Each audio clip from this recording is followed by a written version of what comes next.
বিষয়টা কি হচ্ছে, এআই এআই নিয়ে যেভাবে হল্লা হচ্ছে আর এআই নিয়ে যেভাবে প্রচার চলছে, মনে হচ্ছে এআই হলেই ভারতবর্ষের সব সমস্যার সমাধান হয়ে যাবে।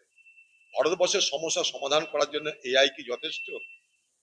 আমাদের দেশে আমাদের দেশে আজকে কত পার্সেন্ট মানুষ তারা টেক স্যাভি হয়েছে, তাদের স্কিল আছে কত লোকের আজকের এই ইনফরমেশন টেকনোলজি থেকে আরম্ভ করে ডিজিটাল যে ব্যবস্থা, সে ডিজিটাল ব্যবস্থায় কত মানুষের, কত আমাদের দেশে যোগ্য ব্যক্তি আছে।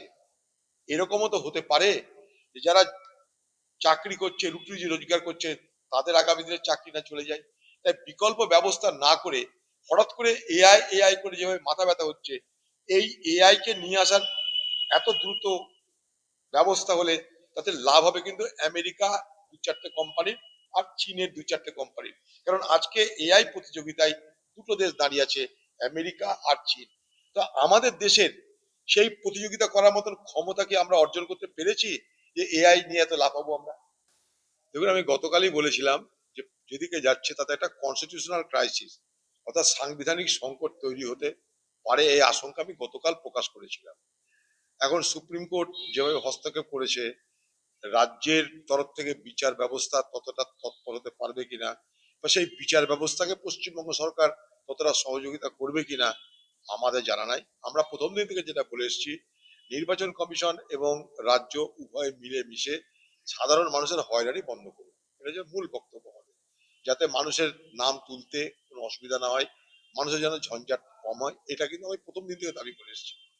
মনে করে দেখুন, আজকেও কিন্তু একই কথা বলছি যে যে অবস্থার দিকে চলেছে সেটা কিন্তু আমাদের আশঙ্কা যেটা, সেটাই কিন্তু সুপ্রিম কোর্টের রায় কিন্তু বা অবজারভেশনে সেটাই কিন্তু প্রতিফলন ঘটেছে। এখন তৃণমূল এটাকে তৃণমূলের নেত্রী জয় দেখছে। আমি তো আগেই বলেছি, গতবার 2021-এ তৃণমূল নেত্রী হুইল চেয়ারে চলেছিল ভোট করার জন্য, এবার উকিলের ড্রেস গায়ে দিয়ে ভোট করতে নামবে। সেই লাইনেও চলছে এটা আবার। এটা আমি আগে আগে থেকে বলে দিলাম, মিল সম্ভবত মিলবে। দেখুন, আমি একটা কথা বলতে পারি, রাজ্য সরকারের সদিচ্ছা এবং নির্বাচন কমিশনের সদিচ্ছা, উভয়ের সদিচ্ছা যদি এক হয় তাহলে হবে। না হলে পশ্চিমবঙ্গ সরকার, তৃণমূল পার্টি খুব চালাকি করে একটা জিনিস করছে। নির্বাচন কমিশনের বিরুদ্ধে অভিযোগ তো ভুরি ভুরি আছে আমাদের, কিন্তু পশ্চিমবঙ্গ সরকারের পক্ষ থেকে যারা দায়িত্বে আছে তারা কিন্তু মানুষকে সহযোগিতা করছে না। এটা আমি প্রথম দিন থেকে বলে এসেছি, আজও বলছি। দূরভিসন্ধি রাজ্য সরকারেরও আছে, দূরভিসন্ধি নির্বাচন কমিশনেরও আছে, মাঝখান থেকে মানুষের হয়রানি বাড়ছে স্বাভাবিকভাবেই। আপনি লক্ষ্য করে দেখুন, এআরও এইআরও এরা কাদের? সমস্ত সরকারি দলের অফিসারেরা। একথা প্রথম দিন থেকে বলছি আমি। সেই সরকারি দলের অফিসাররা তারা কাদেরকে মদত করবে? তৃণমূলকে মদত করবে। এখানে তাই হচ্ছে। পশ্চিমবঙ্গের মুখ্যমন্ত্রী সব সমস্যার সমাধান করে দিয়েছে এবং সব সমস্যা থেকে গেছে বাংলায়।